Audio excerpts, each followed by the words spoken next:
Okay. Ayan, good morning po. Welcome back sa isa na naman panibagong episode ngayong araw na ito.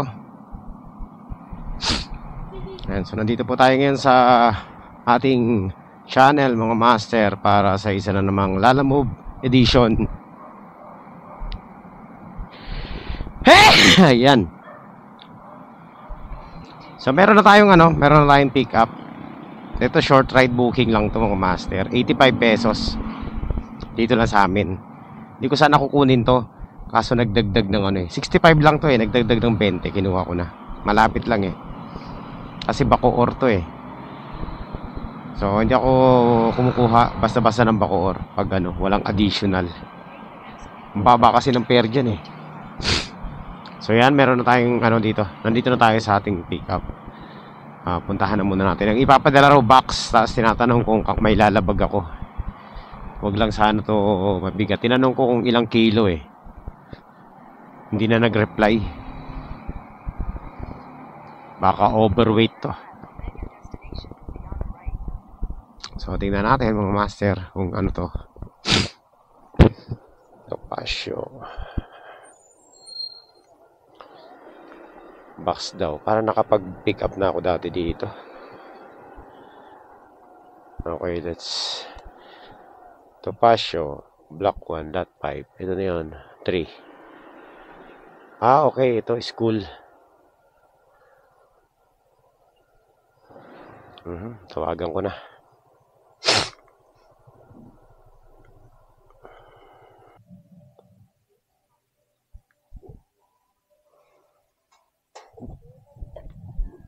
Ayan. Ano po? Itong isa lang. Kahit ano dito, ma'am? Ito. Okay, sige. Teka.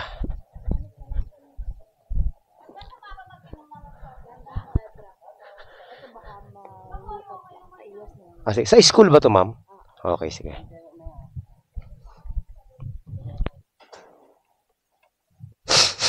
Okay. So, ito lang. Basic lang pala. Akala ko naman box na malaki.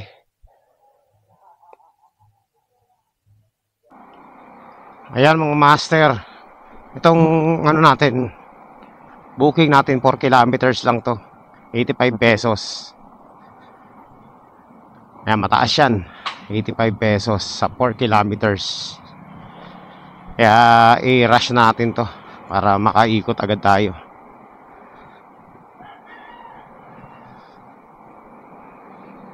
Let's go.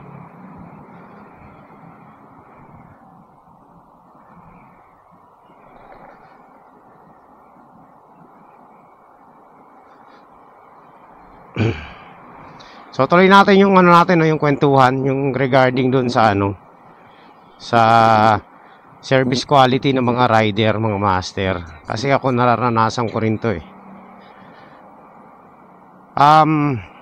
kala ko dati tawag nito, may mga nagre-report. Normal yun, minsan talaga may nagre-report.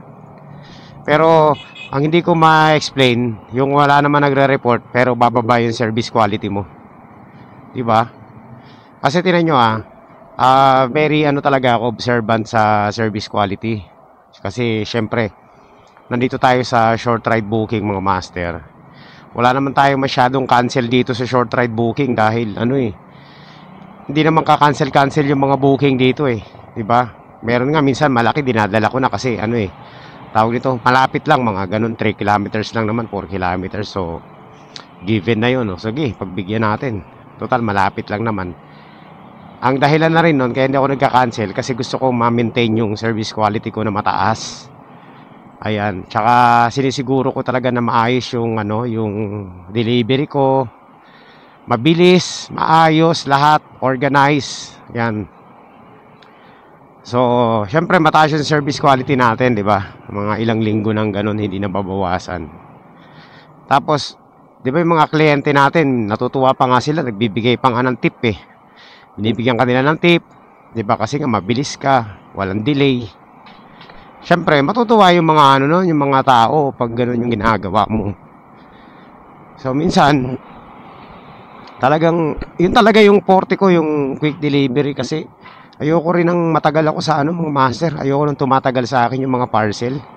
Kasi the more na tumatagal sa yan, nagkakaroon ng ano yan, risk ba? 'Di ba? Bukod sa yung risk doon sa parcel, napaka ma-damage mo. Syempre yung ano rin yung tao, 'di ba? Minsan kaya yung mga yan nagpapadala. Minsan nagmamadali din yan. Hindi natin maiwasan, given na 'yon. Lahat gusto matanggap agad yung kanilang mga parcel. So, yun kaya ang ano ko talaga, fast delivery talaga ako. Tapos handle with care nga eh. Maayos lahat. Kaya nga minsan ano lang tayo, single booking, ay madalas single booking lang tayo eh. Para maayos talaga yung ano natin, delivery. So yun nga yung ano, 'di ba? Pero nakaka ano nga, bad trip, 'di ba? Sa ganda ng performance mo para sa sarili mo and para dun sa mga kliyente mo. Maayos lahat, talagang kumbaga sa ano, pulido, 100% service quality. Walang irereklamo yung kliyente, 'di ba?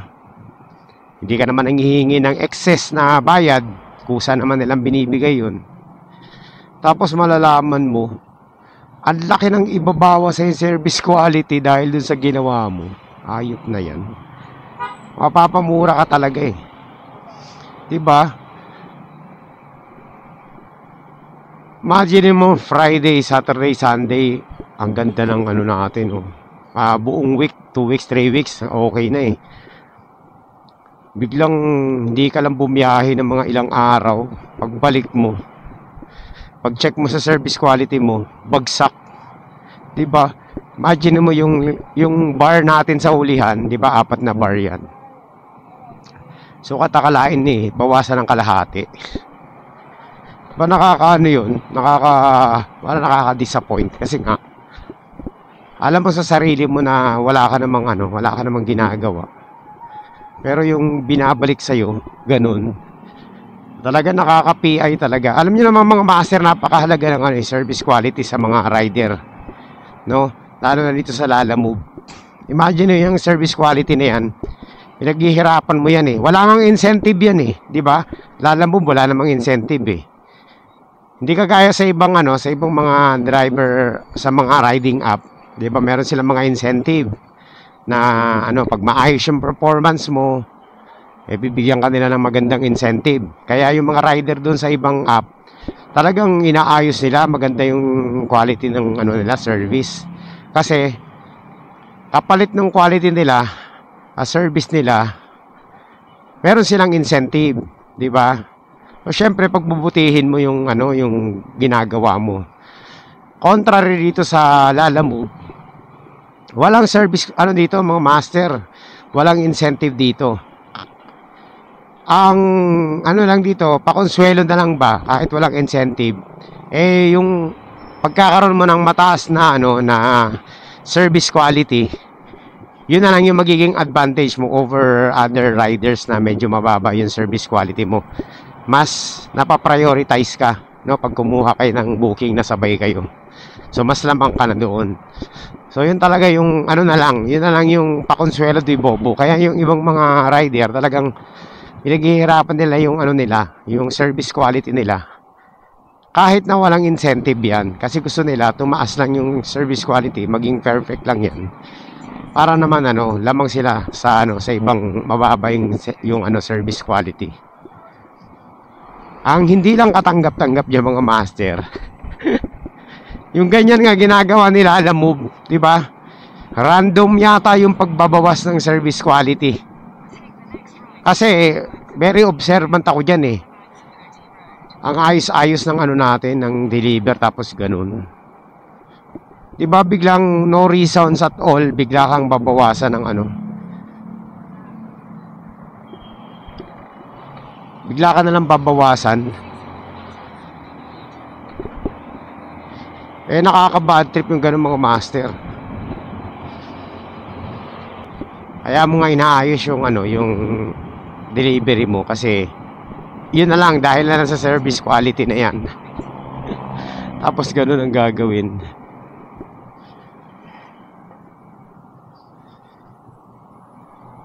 Talagang ano, talagang yung ganong sistema walang kwenta talaga, 'di ba? Given na eh. Tanggap na natin 'yan na mababa talaga yung ano, yung fare nila, alam mo. Wala na tayong magagawa diyan. Pero yung service quality na lang ba? 'Di ba? Yun na nga lang ang ipagmamalaki mo eh. Na mataas yung service quality mo eh. Kaso bababaan pa nang walang dahilan.